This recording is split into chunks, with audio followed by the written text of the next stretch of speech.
Llegamos a la lección número 14 de nuestro folleto sobre Efesios. Y en la lección número 14 lo que vamos a hacer es hacer un repaso de algunos temas interesantes, importantes, quizás más que interesantes en realidad, que hemos compartido a lo largo de todo este folleto de estudio que hemos tenido, de toda una carta que es una carta maravillosa que nos propone el gran misterio de Dios hecho realidad en Cristo Jesús. Así que este día domingo vamos a comenzar con el primer capítulo de Efesios, a considerar algunos temas. Nuestro pastor nos va a ayudar a ver algunos otros matices que seguramente cuando uno estudia la Biblia va a descubrir nuevas cosas. Así que nos va a ayudar con esto. Para eso vamos a orar y vamos a pedir la dirección de nuestro Dios. Querido Padre, gracias te damos porque tú nos has instruido durante todas estas semanas con tu palabra en la carta a los Efesios. Y rogamos, por favor, que ilumines nuestros corazones en el nombre de Cristo Jesús. Amén. Amén. Para el estudio de hoy, pastor, y de esta semana, quizás no vamos a seguir mucho todo el texto de la lección porque hay algunos otros temas que puede ser que no podamos haber cubierto en este trimestre, pero que usted nos va a ayudar a descubrir. Y entonces, pastor, la primera pregunta que me surge aquí es, ¿cómo podemos acercarnos, luego de haber estudiado todo este trimestre, casi que texto por texto, de la carta a los Efesios, a descubrir esos temas generales que deben servirnos como el gran bosquejo, la guía cada vez que volvemos a leer esta carta tan maravillosa? Muy bien, tal como hemos estudiado durante este trimestre, la carta a los Efesios es una joya que tenemos en la palabra de Dios, como todos los libros, toda la escritura de la palabra de Dios, pero en el sentido que trata un tema para la iglesia, el propósito que Dios tiene para la iglesia, creo que es algo maravilloso.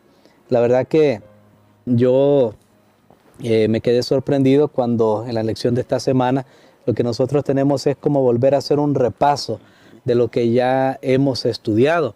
Y tal vez alguien puede preguntarse, bueno, ¿por qué? Si ya lo estudiamos.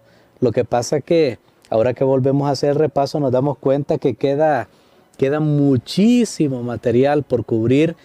Tal vez nosotros hemos ido de texto en texto, hemos tratado de cubrir. Sin embargo, esos textos nos llevan a un tema general.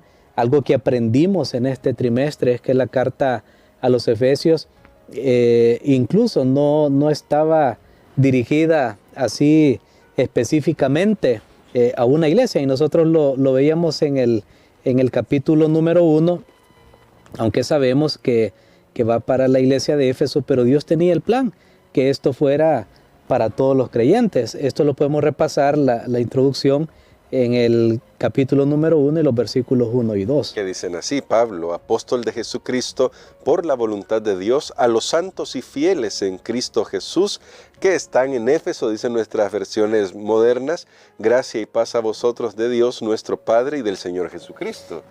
Muy bien, aunque recordemos que cuando estuvimos estudiando esto, nos dábamos cuenta que esa frase, están en Éfeso, no aparece en los mejores manuscritos que se tienen, y esto nos daba una indicación, no de duda, sino que nos daba una indicación que más bien el Espíritu Santo quiere que este contenido sea para todos los creyentes en todas las épocas, ya que Éfeso era una ciudad principal en aquella época, era una ciudad bastante importante, la habíamos visto en relación a la cantidad de población que tenía y de las ciudades que habían en aquella época, y entonces hablábamos que era una de las cartas, podemos decir, más contemporáneas del apóstol Pablo. O sea, su mensaje siempre está vigente. Yo aquí quiero decirles que un mensaje que resalta en esta carta es el tema de la unidad de la iglesia.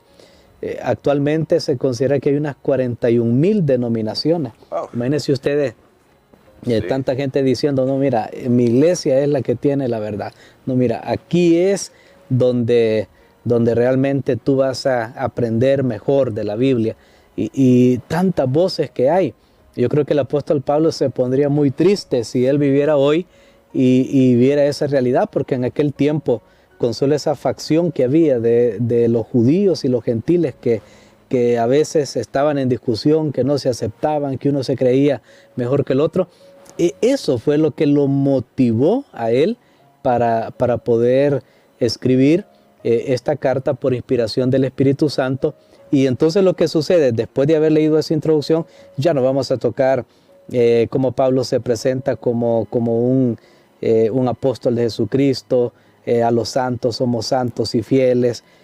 Luego, gracia y paz son dos palabras que están ahí, que también va a repetir al final del libro. La paz, que recientemente estudiamos el Evangelio de la Paz, que está representado por el calzado del cristiano que va a la batalla. Y después de la introducción, el apóstol Pablo se eleva a unas alturas y es algo extraordinario. Esto solo puede ser comparado, a mí me gusta a veces ver algunos videos de aviación, no sé por qué, pero me gusta ver algunos videos y por ejemplo esos aviones de combate, es interesante, hacen una maniobra, pilotos grandemente experimentados, muy hábiles, y la maniobra es que a veces ellos están despegando y entonces no van así paulatinamente alcanzando la altura, sino que de una sola vez, casi verticalmente, comienzan a elevarse. Imagínese usted las fuerzas de gravedad que operan en eso. Bueno, es algo impresionante y de una sola vez alcanzan unas alturas tremendas, pues tanto la experiencia de ellos como pilotos y las máquinas que disponen permiten hacer eso. Y entonces aquí en Efesios el apóstol Pablo como que hace lo mismo, no nos da tiempo de acomodarnos, sino que de una sola vez nos eleva a unas alturas extraordinarias, a tal punto que habíamos comentado que el versículo 3 hasta el versículo 14 es un solo párrafo, es un solo párrafo en el texto que escribió el apóstol, es un solo pensamiento y que de eso se podría estudiar realmente otra lección. Entonces estamos haciendo este repaso para que pueda quedar afianzado en nosotros el contenido que hemos estado estudiando. ¿Será, pastor, que cuando Pablo se eleva de esta manera como lo hace, porque luego en el capítulo 1 vemos cómo Dios nos concede mucha riqueza a sus hijos? ¿Será que la intención de Pablo es decirnos, es que miren todo lo grande que es Dios y por qué puede darles a ustedes, lo cual debería motivar alabanza en cada uno de los cristianos?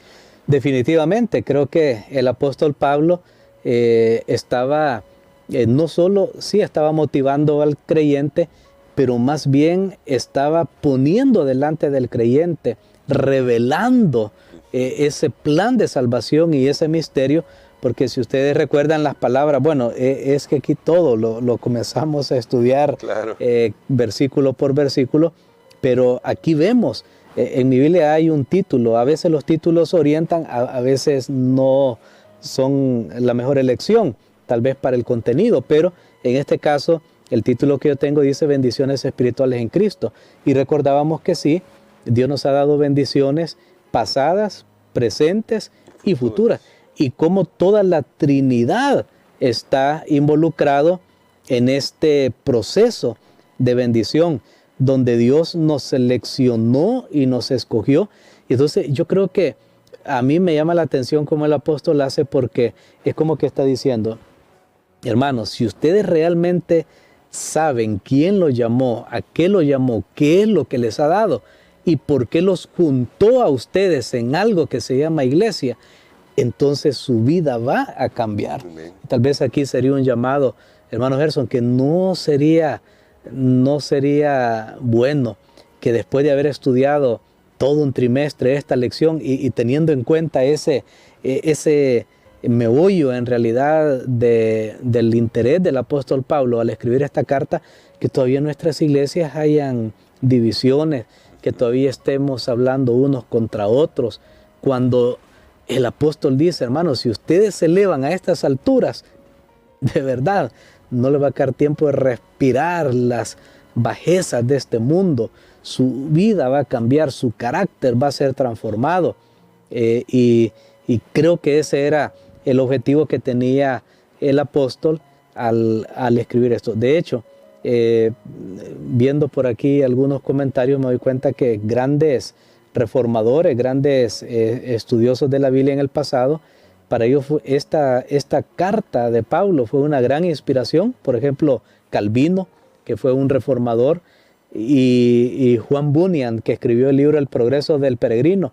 Este texto de Efesios fue el que más lo inspiró a él, el que más lo acercó a escribir esa obra maravillosa. Entonces creo que podemos aprender mucho, pero nuevamente el punto aquí es que la carta no solo sea leída, sino que tiene que ser vivida. Y ahora, pastor, para terminar con la reflexión de hoy, porque hay un tema que siempre me ha llamado la atención en el capítulo 1 de Efesios, y que tiene que ver con el gran propósito de Dios de reunir todas las cosas en Cristo, y a eso le llama el apóstol la predestinación. Y mi pregunta aquí es para ayudarnos a todos los que estamos en este estudio, que ya hemos tocado este tema antes, en las lecciones anteriores. Mi pregunta es, pastor, ¿cómo podemos vivir ese propósito de tal manera que se cumpla en nosotros esta predestinación que aprendíamos? No se trata de que esté determinado, no es un determinismo fatalista, y eso lo dejamos antes, no es un determinismo fatalista, sino que tiene que ver con una elección que Dios hace para salvarnos. El tema de la predestinación está en la Biblia. De hecho, la Biblia lo hace muy claro que sí, Dios nos ha escogido de antemano, pero nos ha escogido ¿para qué? Para salvarnos. Ha escogido a toda la humanidad, solo que no todos realmente responden a ese llamamiento, pero el gran deseo de Dios es que el ser humano sea salvo. Y creo que Jesús no pudo haber sido más claro cuando Él dijo que el lago de fuego está preparado para Satanás y sus ángeles. Sí. Él nunca mencionó, está preparado para los humanos. Que hay humanos que le creen al diablo y no le creen a Dios es otra cosa. Pero el plan de Dios en su mente siempre fue el que Él tuvo desde la creación del mundo, que el hombre llevara su imagen y semejanza. Y porque Dios no renunció nunca a ese plan, aunque el diablo interfirió, se metió en este mundo, pero Dios no dijo, bueno, voy a dejar abandonado al ser humano. No, Dios decidió correr también con nosotros esa suerte que nosotros ahora habíamos incurrido por ser pecadores, y más bien Dios viene a este mundo, lleva sobre sí el castigo y dice, bueno, yo doy mi vida por el mundo, mi vida por cada persona, y solo que cada persona tiene que creer en mí y tiene que aceptarme, porque eso la Biblia sí lo hace muy claro. Y aquí es donde nosotros podemos ver que Dios tiene un gran amor para nosotros. Nadie piensa en este momento, no, es que yo ya nací para perderme. Nadie ha nacido para perderse. La elección la hacemos nosotros, si somos salvos o nos perdemos. Si somos salvos tenemos toda la ayuda de Dios y son las bendiciones que hemos estudiado. Y si alguien se pierde, será porque no aprovechó esos recursos que Dios ha puesto a nuestra disposición. Así que, querido hermano, querida hermana, amigos, amigas, definitivamente necesitamos conocer la grandeza de nuestro Dios, que toma la iniciativa para salvarnos, y ahora tomar nuestra decisión, porque Dios va a respetar siempre la libertad con la que nos creó. Y queremos, pastor, que nos ayude a orar por eso, para que aprovechemos la libertad que tenemos en Cristo, verdadera libertad en Cristo, de elegirlo a Él todos los días como nuestro gran Dios y Salvador, y de recibir estas bendiciones que ya son nuestras en Cristo Jesús. Amén. Padre, te damos gracias, Señor, porque tú inspiraste al gran apóstol Pablo para que pudiera animarnos a elevarnos a las alturas espirituales, donde podemos tener una vislumbre de tu gran plan de redención, de rescate para el ser humano.